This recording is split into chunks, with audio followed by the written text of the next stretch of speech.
안녕하세요. 오늘은 인류 역사를 관통하는 가장 흥미로운 주제 중 하나인 강대국의 흥망성쇠에 대해 이야기해 보겠습니다. 과연 역사는 반복되는 것일까요? 아니면 각 시대마다 고유한 특성을 가지고 있을까요? 역사를 살펴보면 놀라운 패턴을 발견할 수 있습니다. 강력했던 제국들이 등장하고 전성기를 누리다가 결국 쇠퇴하여 역사의 뒤안길로 사라지는 모습을 반복적으로 목격하게 됩니다. 이러한 현상은 단순한 우연일까요? 아니면 강대국의 운명을 좌우하는 어떤 근본적인 법칙이 존재하는 것일까요?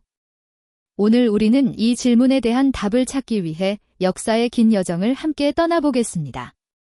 먼저 고대 제국들을 살펴보겠습니다.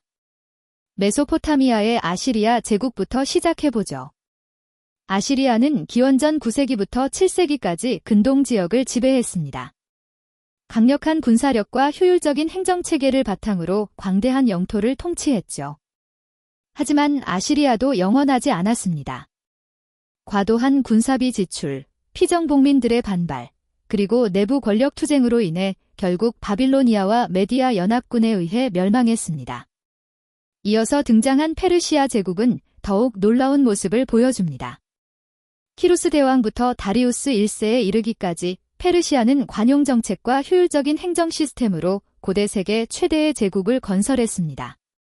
그러나 페르시아 역시 그리스와의 전쟁에서 패배하고 결국 알렉산드로스 대왕에 의해 정복되었습니다. 여기서 우리는 첫 번째 패턴을 발견할 수 있습니다. 강대국은 군사적 우위와 효율적인 통치 시스템으로 성장하지만 과도한 확장과 내부 모순으로 인해 쇠퇴한다는 것입니다. 로마 제국은 강대국의 흥망성쇠를 논할 때 빠질 수 없는 사례입니다. 작은 도시국가에서 시작한 로마는 약 800년에 걸쳐 지중해 전역을 지배하는 거대한 제국으로 성장했습니다. 로마의 성공 요인은 여러 가지였습니다.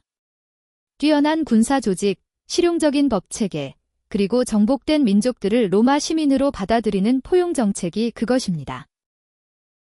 특히 로마군의 군단 시스템과 도로망 건설은 제국 통치의 핵심이었죠. 하지만 로마 제국도 시간이 지나면서 여러 문제에 직면했습니다. 영토가 너무 광대해져서 통치가 어려워졌고 군사비 지출이 급증했습니다. 또한 게르만족의 침입과 내부 정치적 혼란이 제국을 흔들었죠. 3세기 위기라고 불리는 시기에는 50년 동안 26명의 황제가 바뀌는 극심한 혼란을 겪었습니다. 비록 디오클레티아누스와 콘스탄티누스 대제가 제국을 일시적으로 안정시켰지만 결국 476년 서로마 제국은 멸망하고 말았습니다. 로마의 사례에서 우리는 중요한 교훈을 얻을 수 있습니다. 아무리 강력한 제국이라도 과도한 확장, 경제적 부담, 그리고 내부 분열을 극복하지 못하면 결국 쇠퇴할 수밖에 없다는 것입니다. 중국 역사는 왕조의 흥망성쇠가 반복되는 독특한 패턴을 보여줍니다. 한나라부터 청나라까지 약 2000년 동안 수많은 왕조가 등장하고 사라졌습니다. 중국의 역사가들은 이를 천명사상으로 설명했습니다.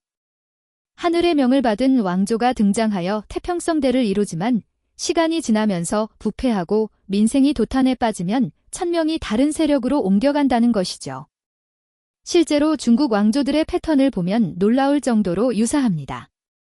새로운 왕조가 등장하면 토지개혁과 관료제 정비를 통해 국력을 키웁니다. 그 다음에는 영토 확장과 문화적 발전을 이룹니다. 하지만 시간이 지나면서 관료들의 부패가 심해지고 토지 집중으로 인한 농민 반란이 일어납니다. 여기에 외침까지 겹치면 왕조는 결국 멸망하고 새로운 왕조가 등장하는 순환이 반복됩니다. 당나라의 경우를 보면 이런 패턴이 명확히 드러납니다. 태종과 현종 시대에는 전성기를 누렸지만 안사의 난 이후 급속히 쇠퇴했습니다. 명나라 역시 초기에 강성함에도 불구하고 관료제의 경직화와 외침으로 인해 결국 청나라에 의해 멸망했습니다. 이처럼 중국사는 흥망성쇠의 순환이 가장 명확하게 드러나는 사례라고 할 수 있습니다. 근세에 들어서면서 유럽에서는 새로운 형태의 강대국들이 등장합니다. 스페인이 그 첫 번째 사례입니다. 16세기 스페인은 아메리카 대륙의 금과 은을 바탕으로 유럽의 패권을 장악했습니다. 스페인의 무적 함대는 바다를 지배했고 합스부르크 왕가는 유럽 정치의 중심이었습니다. 하지만 스페인도 오래가지 못했습니다. 과도한 전쟁 비용과 인플레이션, 그리고 네덜란드와 영국의 도전으로 인해 17세기부터 쇠퇴하기 시작했습니다. 이어서 등장한 것이 네덜란드입니다. 17세기 네덜란드는 해상 무역과 금융업을 바탕으로 황금시대를 열었습니다. 동인도 회사의 활동과 암스테르담의 금융시장은 세계 경제의 중심이었죠. 하지만 네덜란드 역시 영국과 프랑스라는 강력한 경쟁자들의 등장으로 패권을 잃게 됩니다. 특히 영국과의 해상 패권 경쟁에서 패배하면서 점차 중급 국가로 전락했습니다. 18세기부터 19세기까지는 영국의 시대였습니다. 산업혁명과 해상력을 바탕으로 한 영국은 해가 지지 않는 제국을 건설했습니다. 인도와 호주, 캐나다 등 전 세계의 식민지를 건설하고 자유무역을 주도했죠. 하지만 19세기 말부터 독일과 미국의 부상으로 영국의 패권도 도전받기 시작했습니다. 두 차례의 세계대전을 거치면서 영국은 결국 세계 패권을 미국에 넘겨주게 됩니다. 20세기는 초강대국의 시대였습니다. 미국과 소련이라는 두 거대한 국가가 세계를 양분하며 냉전을 벌였죠. 미국은 두 차례의 세계대전에서 승리하면서 세계 최강국으로 부상했습니다. 막강한 경제력과 군사력, 그리고 자유민주주의라는 이념을 바탕으로 서방 세계를 이끌었습니다. 반면 소련은 사회주의 혁명을 통해 등장한 새로운 형태의 강대국이었습니다. 계획경제와 강력한 군사력으로 미국에 맞서며 동구권을 형성했죠. 하지만 소련은 1991년 갑작스럽게 해체되었습니다. 경제적 비효율성과 정치적 경직성, 그리고 군비 경쟁의 부담을 이기지 못한 것입니다. 소련의 몰락은 많은 사람들을 놀라게 했습니다. 불과 몇 년 전까지만 해도 미국과 대등한 초강대국이었던 나라가 하루아침에 사라진 것이죠. 이는 현대에도 강대국의 급격한 쇠퇴가 가능하다는 것을 보여주는 사례입니다.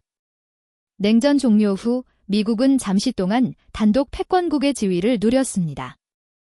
하지만 21세기에 들어서면서 새로운 도전자들이 등장했습니다.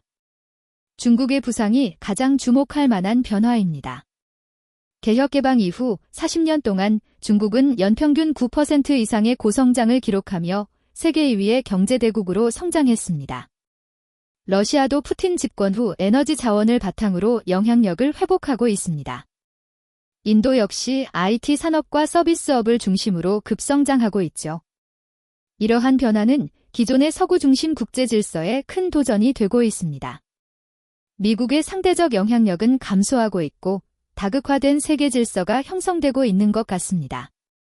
지금까지 살펴본 역사적 사례들을 종합해보면 몇 가지 공통된 패턴을 발견할 수 있습니다. 첫째, 강대국의 부상 과정입니다. 대부분의 강대국들은 군사적 혁신이나 경제적 발전을 통해 기존 질서에 도전합니다. 로마의 군단 시스템, 몽골의 기병 전술, 영국의 산업혁명, 미국의 대량 생산 시스템 등이 그 예입니다. 둘째, 전성기의 특징입니다. 강대국들은 절정기의 영토 확장, 문화적 발전, 그리고 국제 질서의 주도권을 장악합니다. 로마의 팍스 로마나, 영국의 팍스 브리타니카, 미국의 팍스 아메리카나가 대표적인 사례죠. 셋째, 쇠퇴의 원인들입니다. 과도한 확장으로 인한 행정적 부담, 군사비 지출의 증가, 경제적 비효율성, 그리고 새로운 도전자들의 등장이 주요 원인으로 나타납니다. 넷째, 내부 모순의 심화입니다. 사회 불평등 확대, 관료제의 부패, 정치적 분열 등이 강대국의 쇠퇴를 가속화합니다. 이러한 패턴은 시대를 초월하여 반복적으로 나타나는 것을 확인할 수 있습니다. 하지만 현대의 상황은 과거와 다른 면이 있습니다. 핵무기의 등장으로 직접적인 군사적 충돌의 위험성이 높아졌고 경제적 상호의존성이 심화되었습니다. 또한 기술 발전의 속도가 빨라지면서 국력의 변화도 더욱 급속하게 일어나고 있습니다. 과거에는 수백 년이 걸렸던 패권 교체가 수십 년 만에 일어날 수도 있는 상황입니다. 국제기구의 역할도 과거와 다릅니다. UN, WTO, IMF 등의 국제기구들이 국제질서의 안정화에 기여하고 있어서 과거와 같은 급격한 변화보다는 점진적인 변화가 일어날 가능성이 높습니다. 그렇다면 과연 역사는 반복되는 것일까요? 마크 트웨인의 말처럼 역사는 반복되지는 않지만 운율을 맞춘다고 할 수 있을 것 같습니다. 강대국의 흥망성쇠에는 분명히 공통된 패턴이 존재합니다. 부상, 전성기, 쇠퇴라는 기본적인 순환 구조는 여전히 유효해 보입니다. 하지만 각 시대마다 고유한 특성과 조건들이 있어서 완전히 동일한 방식으로 반복되지는 않습니다. 현대의 강대국들은 과거와 다른 도전과 기회에 직면하고 있죠. 중요한 것은 과거의 교훈을 통해 현재를 이해하고 미래를 준비하는 것입니다. 강대국의 지위를 유지하려면 끊임없는 혁신과 개혁, 그리고 내부 모순의 해결이 필요하다는 것이 역사의 가르침입니다. 또한 국제사회 전체의 관점에서 보면 한 국가의 일방적 패권보다는 다극화된 안정적 질서가 더 바람직할 수도 있습니다. 역사를 거울 삼아 현재를 성찰하고 미래를 설계하는 지혜가 그 어느 때보다 필요한 시점입니다. 강대국의 흥망성쇠는 단순히 과거의 이야기가 아니라 현재 진행형인 역사의 한 부분이기 때문입니다. 오늘 긴 시간 함께 해주셔서 감사합니다. 좋아요, 구독 부탁드립니다. 다음에도 흥미로운 역사 이야기로 찾아뵙겠습니다.